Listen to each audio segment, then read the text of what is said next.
Baik, Assalamualaikum warahmatullahi wabarakatuh. Perkenalkan, kami dari kelompok 7 Matematika Diskrit akan menjelaskan tentang kompleksitas algoritma. Ini anggota kelompoknya. Yang pertama ada Mawar, Nadia, Usi, saya sendiri, Harun Rahman Al-Qadri, dan terakhir David Atala. Oke, di sini saya akan menjelaskan materi kompleksitas algoritma. Kompleksitas algoritma adalah ukuran efisiensi algoritma dalam menggunakan sumber daya seperti waktu atau time complexity, kedua memori atau ruang space complexity, dan ada tujuan, yaitu yang pertama membandingkan algoritma untuk menemukan yang paling efisien, yang kedua memastikan algoritma bekerja optimal pada skala besar. Di sini ada berbagai jenis kompleksitas, yaitu terbagi dua. Yang pertama ada kompleksitas waktu atau time complexity, mengukur jumlah langkah yang dibutuhkan untuk menyelesaikan tugas berdasarkan ukuran input. Yang kedua ada kompleksitas ruang atau space complexity, mengukur jumlah memori tambahan yang digunakan algoritma selama eksekusi. Nah, sekarang saya akan menjelaskan tentang notasi Big O. Notasi Big O digunakan untuk menggambarkan pola pertumbuhan algoritma dalam skala besar. Di sini saya akan menunjukkan tabel kompleksitas umum. Notasi O1 konstan. Di dalam konstan ada contoh algoritma akses langsung array. Yang kedua ada O log n. Logaritmik. Di dalamnya ada contoh algoritma, yaitu pencarian biner. Yang ketiga ada ON linier. Di dalam linier ada contoh algoritma, yaitu pencarian linier. Yang keempat ada ON2, yaitu kuadrat. Di dalam kuadrat ada contoh algoritma, yaitu bubble sort dan neat stop. Yang kelima ada O2N eksponensial. Di dalam eksponensial ada contoh algoritma, yaitu algoritma rekursif tertentu. Nah, selanjutnya ada contoh kasus pencarian linier.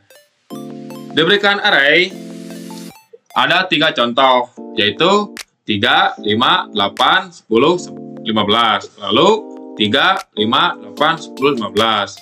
Lalu lagi 3, 5, 8, 10, 15. Buat algoritma untuk mencari elemen X sama dengan 10X sama dengan 10X sama dengan 10 menggunakan metode pencarian linier.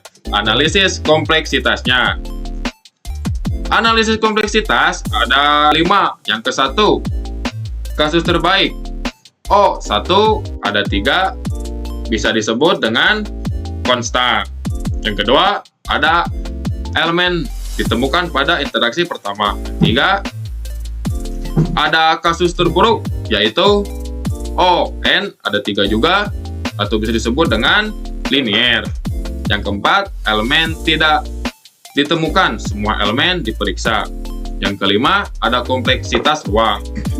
O1 ada 3, ya sama seperti tadi, itu adalah konstan. Di sini ada codingan yang mungkin bisa dicari oleh kalian semua, karena di sini bukan ranahnya. Selanjutnya ada penyelesaian analisis pencarian linier. Penyelesaian input 3, 5, 8, 10, 15. Selanjutnya 3, 5, 8, 10, 15. Lalu 3, 5, 8, 15. X sama dengan 10X sama dengan 10X sama dengan 10. Proses interaksi dimulai dari elemen pertama hingga menemukan 10, 10, 10 pada index 3. Input true. Selanjutnya contoh kasus bubble sort. Urutkan array menjadi 3 bagian, yaitu 64, 34, 25, 12, 22, 11, 90. Lalu 64, 34, 25, 12, 22, 11, 90.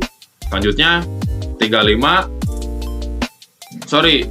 35, 25, 12, 22, 10, 90. Menggunakan bubble sort. analisis kompleksitas algoritmanya. Lalu di sini ada analisis kompleksitas. Yang ke satu ada kasus terbaik.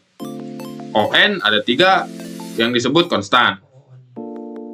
Yang kedua, jika array sudah terurut. Yang ketiga, kasus terburuk dan rata-rata. Ada ON 2 atau bisa disebut dengan kuadrat. Yang keempat, jika array diurutkan secara terbalik. Yang kelima, kompleks beruang atau bisa disebut dengan konstan.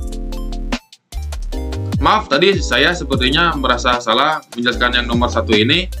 Ini adalah ON 3 ini, ON-nya yang ada 3, yaitu bisa disebut dengan linear. Penyelesaian. Yang satu, iterasi.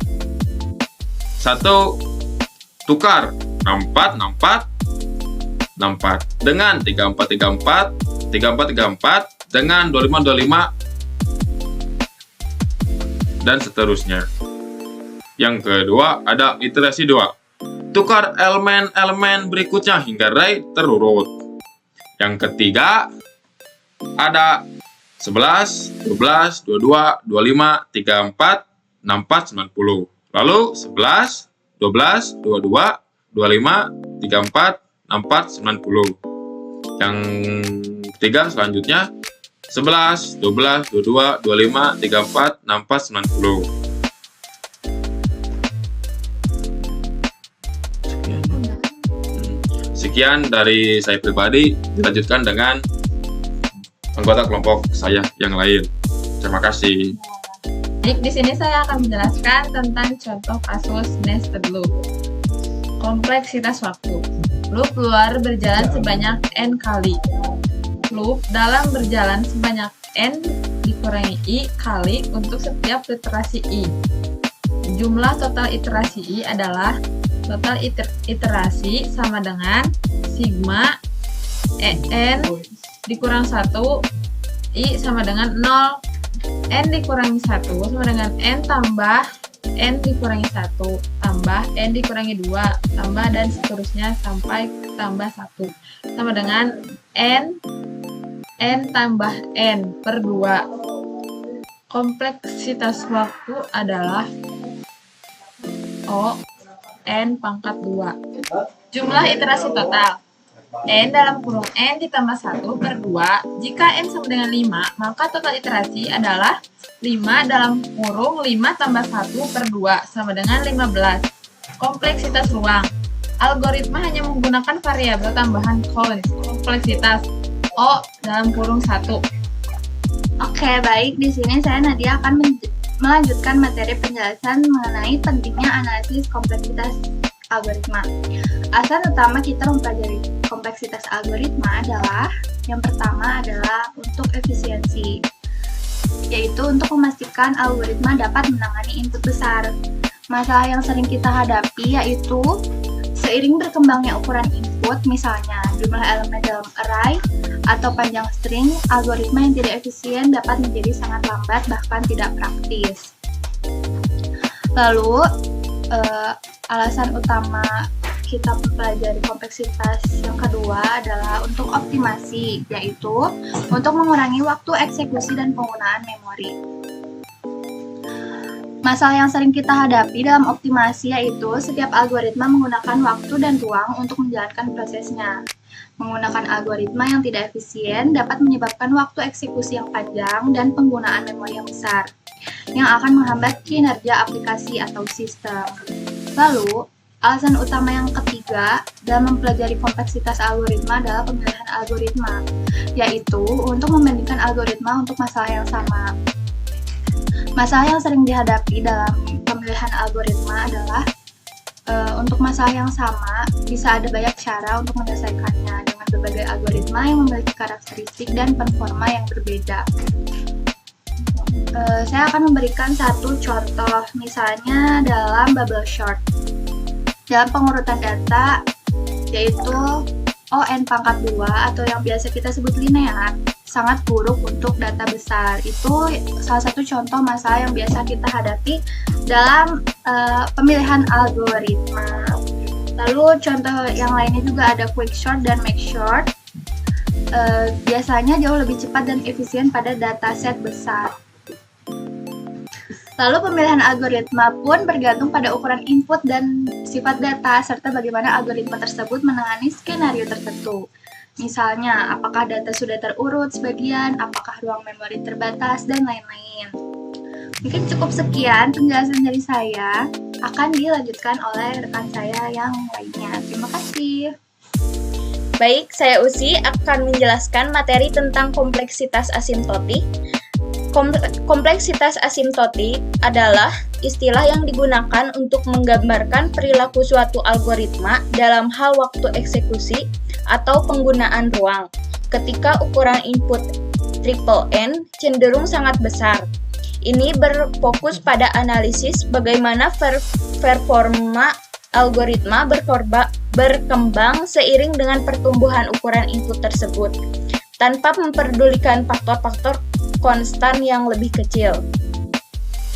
Contoh soal kompleksitas asimptotik, misalnya sebuah algoritma membutuhkan T dalam kurung N sama dengan 5N pangkat 2 ditambah 3N ditambah 10 operasi untuk menyelesaikan masalah dengan ukuran N.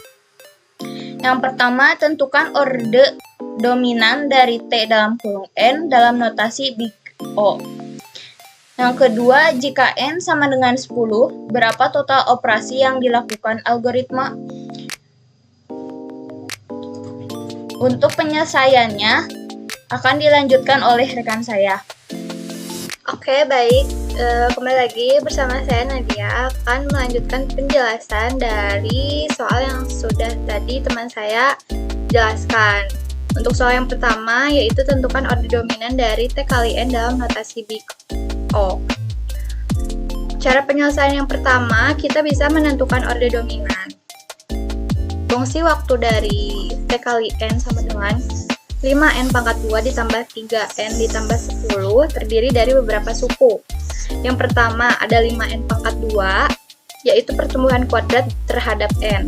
Lalu ada suku yang kedua yaitu 3N, yaitu pertumbuhan linear terhadap N. Lalu suku yang ketiga ada 10, yaitu konstanta atau tidak bergantung pada N.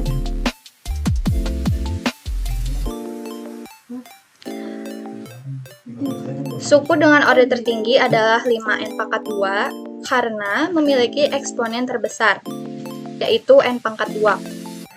Dalam analisis kompleksitas, suku dominan digunakan untuk menentukan asymptotic behavior. Karena N pangkat 2 mendominasi pertumbuhan N dan konstanta, maka kompleksitas waktu adalah T dikali N eliminasi O dikali N pangkat 2. Lalu, untuk soal yang kedua, yaitu jika N sama dengan 10, berapa total operasi yang dilakukan algoritma. Untuk penyelesaian soal yang kedua, kita bisa menghitung total operasi untuk nilai N sama dengan 10. Kita bisa mensubstitusikan N sama dengan 10 ke dalam fungsi T kali N sama dengan 5N pangkat 2 ditambah 3N ditambah 10. Lalu, setelah kita substitusikan, T dikali 10 sama dengan 5 dikali 10 pangkat 2 ditambah 3 kali 10 ditambah 10. 10 yang terakhir itu disebut konstanta. Lalu kemudian kita hitung setiap bagiannya. T dikali 10 sama dengan 500 ditambah 30 ditambah 50, yaitu 540. Jadi, total operasi untuk N sama dengan 10 adalah 540 operasi. Mungkin cukup sekian, akan dilanjutkan oleh rekan saya. Terima kasih. Selanjutnya saya akan menjelaskan tentang kesimpulan. Kesimpulan sederhananya adalah kompleksitas algoritma adalah cara untuk mengukur efisiensi algoritma dari segi waktu dan memori.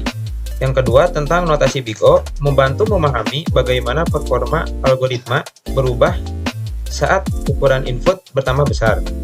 Yang ketiga, memahami kompleksitas penting agar kita bisa memilih algoritma yang penting efisien, terutama untuk data berukuran besar. Dan yang terakhir, performa algoritma perlu dianalisis dalam skenario terbaik, rata-rata, dan terburuk untuk memastikan kendalanya. Apakah ada pertanyaan, teman-teman? Kalau misalkan ada pertanyaan, langsung aja komen di kolom komentar ya. Jangan lupa subscribe and like, oke? Mungkin itu saja. Mohon maaf bila ada kesalahan dari kelompok kami, karena emang kelompok kami kurang maksimal ya guys ya. Mohon maaf aja. Mungkin itu saja. Wassalamualaikum warahmatullahi wabarakatuh. Terima kasih Ibu Dewi.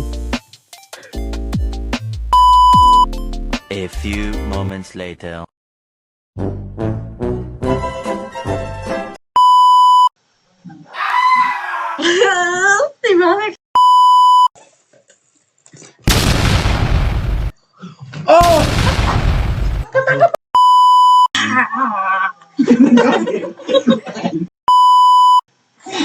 Anaknya kudu balikan deui, Run.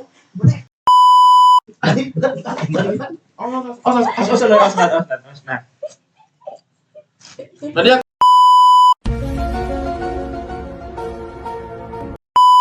bilangin sih. Dia. Sudah di bawah. Nah, kayak ribu guys.